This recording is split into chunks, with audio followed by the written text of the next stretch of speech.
Olá pessoal, tudo bem? Aqui é a professora Gisele Alves para mais uma aula pelo Conectando Penal.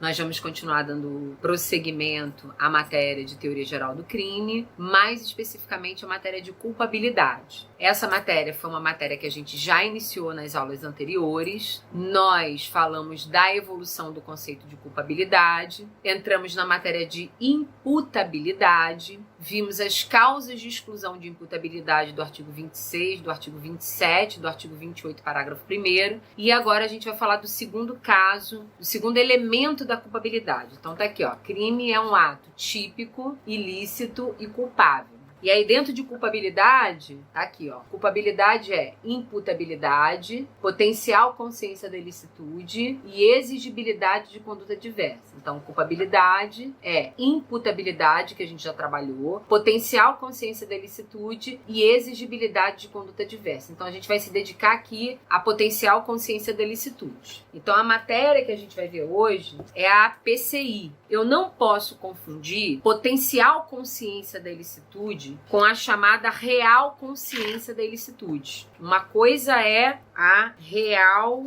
consciência da ilicitude. A outra coisa é diferente, a chamada potencial consciência da ilicitude, tá? Então, eu tenho que saber fazer essa distinção entre a real consciência da ilicitude e a potencial consciência da ilicitude. Quando é que uma pessoa tem real consciência da ilicitude? Quando ela está agindo sabendo que o que ela está fazendo é ilícito. Eu tenho real consciência da ilicitude quando o que eu estou fazendo, o ato que eu estou praticando, eu sei que é ilícito. Então, se eu pegar uma arma de fogo agora, qualquer pessoa, a maior parte das pessoas, então, se a pessoa for realmente muito muito doida, que ela não vai saber. Mas qualquer pessoa que pegue uma arma e mate alguém, ela tá agindo com real consciência da ilicitude. É muito difícil você não ter consciência da ilicitude de um homicídio. Então, qualquer pessoa que pegue uma arma de fogo, uma pessoa sadia, né, capaz, que pegue uma arma de fogo e dispare contra alguém, sabe que vai matar alguém e sabe que isso é ilícito. Então, essa pessoa tá agindo com a real consciência da ilicitude. Uma outra coisa que eu peço que vocês tenham cuidado. Quando a gente estuda dolo, a gente aprende que dentro do dolo tem uma consciência, que é a consciência do ato.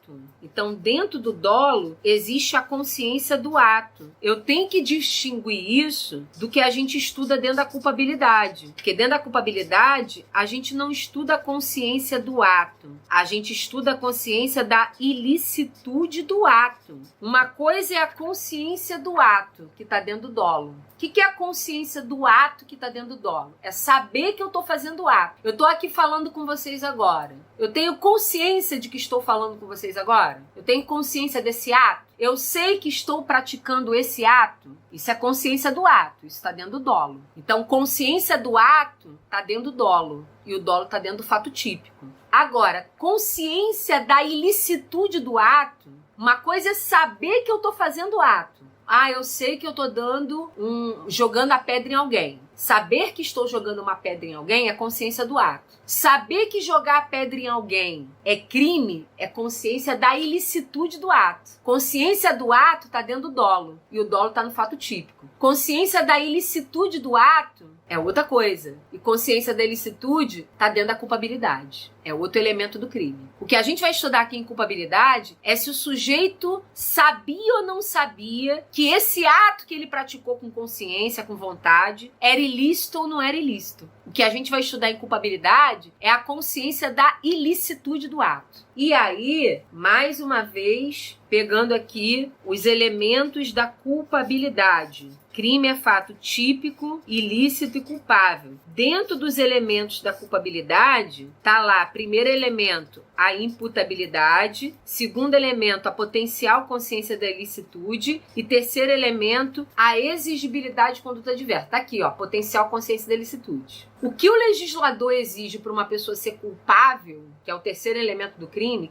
é fato típico, ilícito e culpável. O que o legislador exige para uma pessoa ser culpável não é que ela tenha real consciência da ilicitude, que ela tenha agido sabendo que o que ela estava fazendo era ilícito. Basta, é óbvio que se a pessoa agir sabendo que o que ela estava fazendo era ilícito, é óbvio que ela é culpável. Se eu agir com a real consciência da ilicitude, sabendo que o que eu estou fazendo é ilícito, é óbvio que eu sou culpável. Mas para o legislador, para uma pessoa ser culpável, reprovável, não precisa ela saber que é ilícito o que ela estava fazendo, ela ter a real consciência da ilicitude. Basta ela ter a potencial consciência da ilicitude. E o que é a potencial consciência da ilicitude? É a possibilidade de alcançar a consciência da ilicitude. Então eu sou culpável se eu tiver real consciência da ilicitude, eu sei que o que eu estou fazendo é ilícito, como eu sou culpável também se eu agir com a potencial consciência da ilicitude. E o que é a potencial consciência da ilicitude? Possibilidade de alcançar a consciência da ilicitude.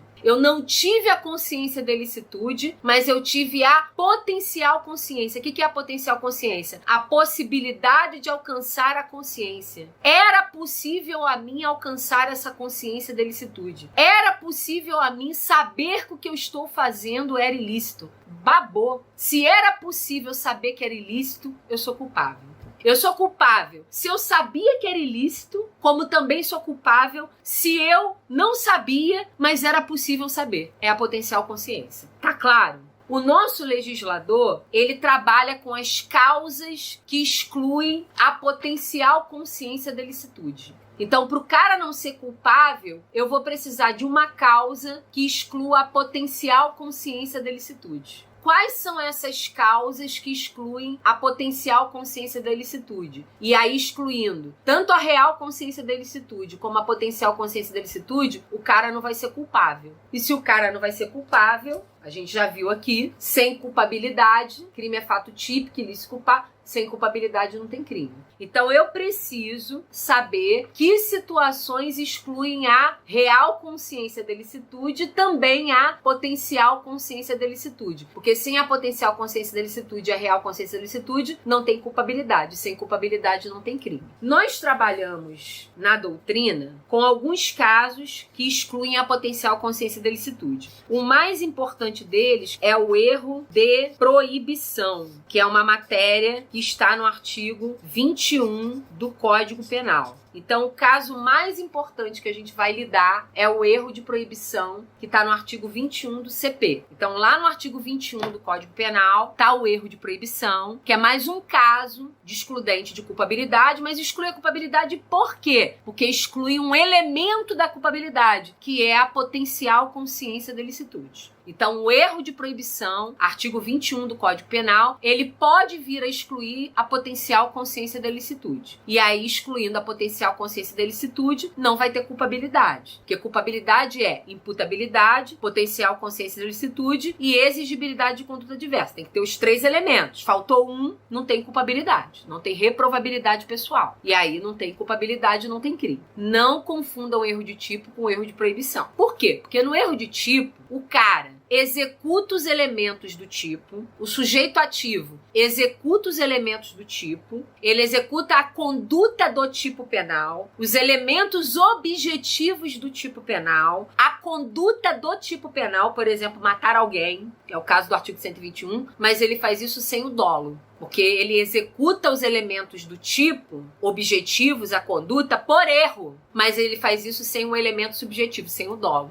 Então, o cara no erro de tipo, ele executa os elementos materiais objetivos do tipo a conduta sem o dolo. Agora vamos para o erro de proibição. O que é erro de proibição? Erro de proibição é erro sobre a ilicitude do ato. O que é erro de proibição? Artigo 21. É erro sobre a ilicitude do ato que eu estou praticando. O sujeito ativo está praticando o ato, está praticando os elementos objetivos do tipo penal incriminador? Está. Eu estou executando os elementos objetivos, a conduta do tipo penal incriminador, da norma penal incriminadora? Estou. Eu estou executando essa conduta da norma incriminadora, eu estou executando os elementos objetivos, a conduta da norma incriminadora com dolo? Estou. Olha a diferença com erro de tipo. Que eu estou executando os elementos objetivos da norma, a conduta da norma com dolo, só que eu estou executando essa conduta da norma com dolo, achando que eu estou praticando uma conduta lícita e não ilícita.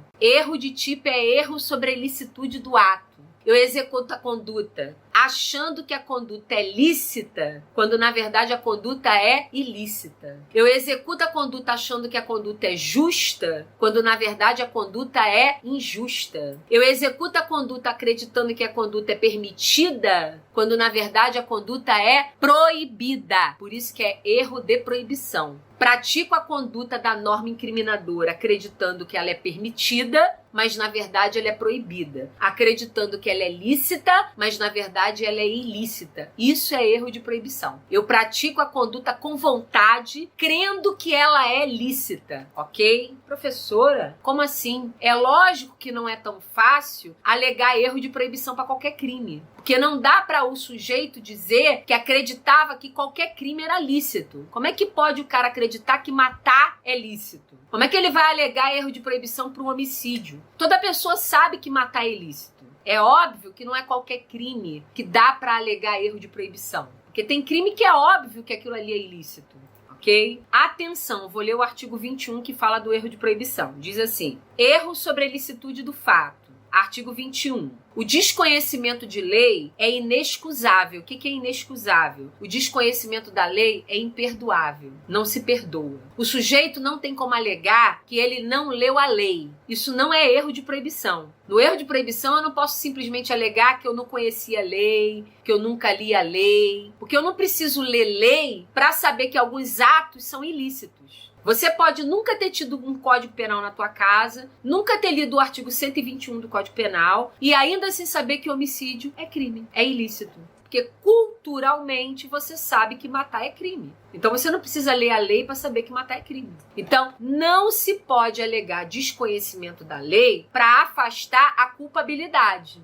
Isso não pode alegar. Agora, artigo 21. O desconhecimento da lei é inexcusável, é imperdoável. Não se pode isentar de pena por isso. Agora, o erro sobre a ilicitude do fato, se inevitável, isenta de pena. Se evitável, poderá diminuí-la de 1/6 a 1/3. Parágrafo único. Considera-se evitável o erro se o agente atua ou se omite sem a consciência da ilicitude do fato, quando lhe era possível, nas circunstâncias, ter ou atingir essa consciência. Então vamos lá. Como é que eu faço essa distinção? Eu não posso alegar que desconheço lei, porque senão estaria alegando que simplesmente que não li a lei. Mas eu posso alegar erro sobre a ilicitude do fato. Só alegar que não li a lei não posso, mas eu posso alegar que culturalmente eu não tinha conhecimento sobre a ilicitude do ato que eu pratiquei. Dizer não li a lei não posso. Agora, eu posso dizer que pela minha cultura, pela minha instrução, pela minha idade, eu não alcancei a consciência da ilicitude desse ato que eu pratiquei. É diferente. Às vezes eu tenho um grau de instrução, às vezes eu tenho uma idade, às vezes eu tenho uma adaptação social que não me permitiu, culturalmente, ter conhecimento da ilicitude do ato que eu pratiquei. Isso é uma alegação. Dizer que não conhece a lei e não leu a lei é outra alegação. Deu para entender a diferença? Então, eu não posso alegar que não conheço a lei. O desconhecimento da lei, ele pode servir como circunstância atenuante de pena, que está lá no artigo 65 do Código Penal. Mas é atenuante de pena, não é excludente de culpabilidade. Agora, alegar erro sobre a ilicitude do ato, alegar que eu não pude conhecer a ilicitude do ato pela minha condição cultural, econômica, de instrução, isso é erro sobre a ilicitude do fato, é erro de proibição. Beleza? Então, o sujeito no erro de proibição, para não confundir com erro de tipo, pratica a conduta descrita na norma incriminadora com vontade, com dolo? Pratica. Lá no erro de tipo, não. Ele pratica a conduta descrita na norma sem o dolo, sem vontade. Aqui no erro de proibição, ele pratica a conduta descrita na norma incriminadora com dolo, com vontade. Mas ele faz isso por quê? Ele faz porque ele não sabia que era ilícito fazer esse ato. É óbvio que ele desconhece a lei também, né, gente? Mas não só. Mais do que desconhecer a lei. Ele fez esse ato que está na norma incriminadora com vontade, não só porque ele não conhece a lei, mas porque ele não tem consciência cultural que é ilícito fazer isso. Ele está alegando falta de consciência da ilicitude desse ato. Além de desconhecer a lei, ele tem falta da consciência cultural que é ilícito fazer isso. Essa ausência de consciência da ilicitude do sujeito em relação a esse ato. esse erro de proibição, que é a ausência da consciência da ilicitude, pode ser inevitável ou evitável. Vamos voltar para a mesma situação. Quando é que é inevitável?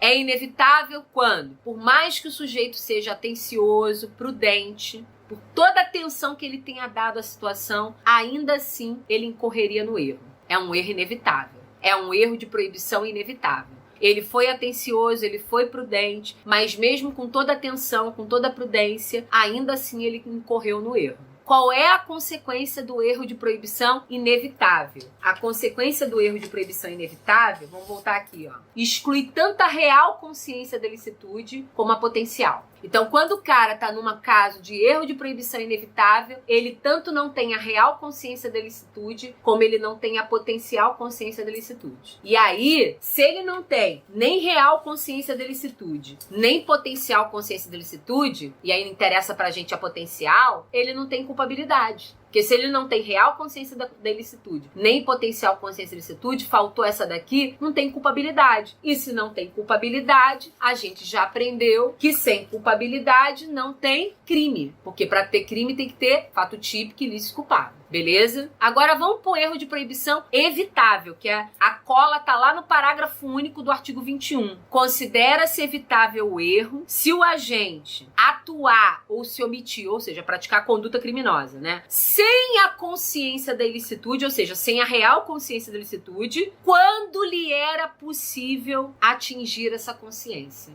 Então, o erro evitável é aquele que ele não teve prudência. Ele não teve atenção. Se ele tivesse tido prudência e atenção, ele poderia não ter errado. Ele errou? Ele errou sobre a ilicitude do ato. No erro de proibição evitável, o cara errou sobre a ilicitude do ato. Ele agiu com a real consciência da ilicitude? Não, ele não teve consciência da ilicitude real. Não teve. Ele está agindo sem a real consciência da ilicitude. Ele está agindo sem consciência que o ato dele é ilícito. Mas ele tem a potencial consciência. Ele podia ter alcançado a consciência da ilicitude dele. Podia ter alcançado. Se ele fosse atencioso, prudente, ele podia ter alcançado. Ele não alcançou. Ele não teve consciência da ilicitude, mas podia ter alcançado. E aí, qual é a solução que o artigo 21, parágrafo único, diz para fazer? Pega a pena do crime que ele cometeu, porque ele teve potencial consciência da ilicitude, e reduz a pena de quanto? 1/6 a 1/3, é o que está no artigo 21. Então, quando o erro de proibição é inevitável, isenta de pena, porque não tem potencial consciência da ilicitude, não tem culpabilidade, não tem crime. Quando o erro de proibição é evitável, derivou do descuido dele, da desatenção dele, ele não agiu com a real consciência da ilicitude, ele não teve consciência da ilicitude, mas ele teve a potencial consciência da ilicitude. Ele não teve a consciência da ilicitude, mas podia ter alcançado. E se podia ter alcançado, ele teve a PCI, que é a potencial consciência da ilicitude. Ele é culpável, tem crime, vai ter pena pelo crime, mas é uma pena reduzida, como manda o artigo 21, de 1/3, 1/6 a 1/3. Então, essa é a solução para o erro de proibição. A gente tem algumas espécies de erro de proibição que eu quero falar com vocês. 3 espécies. Primeira, erro de proibição direto. Erro de proibição direto. O erro de proibição direto, ele recai sobre normas incriminadoras comissivas, que é aquela que descreve uma ação, que é aquela que o cara tinha que não fazer alguma coisa. Esse é o erro de proibição direto. O cara desconhece que não era para ele ter feito, ele estava proibido de fazer, estava proibido de matar, ele estava proibido de agir. E ele acaba agindo, achando que ele não estava proibido de agir. Ou seja, o erro de proibição direto, ele está relacionado com normas comissivas, aquela que descreve uma ação. O erro de proibição, outra espécie, mandamental, está relacionado com normas incriminadoras omissivas próprias, crimes omissivos próprios. Como é que acontece o crime omissivo próprio? É aquele tipo penal que? É aquele tipo penal mandamental que manda o cara fazer alguma coisa. Para ele não incorrer no crime omissivo, ele teria que fazer alguma coisa. E aí o erro de proibição se dá como? O cara não sabe, ele desconhece a ilicitude do que ele fez, porque ele não sabia que ele tinha que agir. Ele desconhece a ilicitude do ato dele, porque a norma tá mandando ele fazer alguma coisa e ele não sabia que tinha que fazer. Ele desconhece a ilicitude do que ele fez, porque a norma mandava ele fazer para não incorrer no crime omissivo, e ele não fez porque ele desconhecia a ilicitude de que ele tinha que fazer, que a norma mandava ele fazer, beleza? E o erro de proibição indireto, que também aparece como discriminante putativa, que eu vou falar na próxima aula, tá bom? Vamos lá, vamos em frente, vou ficar por aqui. Beijinhos, até a próxima aula.